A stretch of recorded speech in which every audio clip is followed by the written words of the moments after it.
শরীরে কোথাও আঘাত লাগলে আর্নিকা ব্যবহার করতে হয়।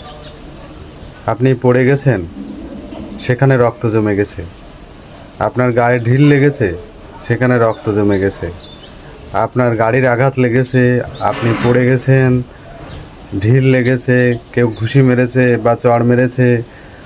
স্কুলের স্যার হয়তো দুঘা দিয়েছে বেত দিয়ে, আপনার শরীরে কোথাও রক্ত জমে গেছে।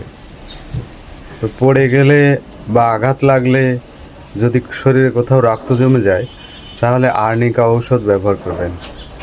আর্নিকা কম শক্তিতে 6 বা 30 শক্তিতে ব্যবহার করবেন, দেখবেন চমৎকার রেজাল্ট পাচ্ছেন। কেননা এই আর্নিকার একটি অদ্ভুত পাওয়ার আছে। যেখানেই রক্ত জমে যাক না কেন, সেটি অ্যাবজর্ব করে নেওয়ার ক্ষমতা এই আর্নিকার আছে।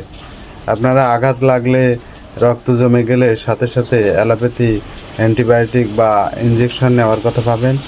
আপনারা আর্নিকা ঘরে রাখবেন, দেখবেন আর অ্যান্টিবায়োটিকও লাগছে না, আর বড় বড় ট্যাবলেট বা ওষুধও খাওয়া লাগছে না, সেরে যাবে সুন্দরভাবে।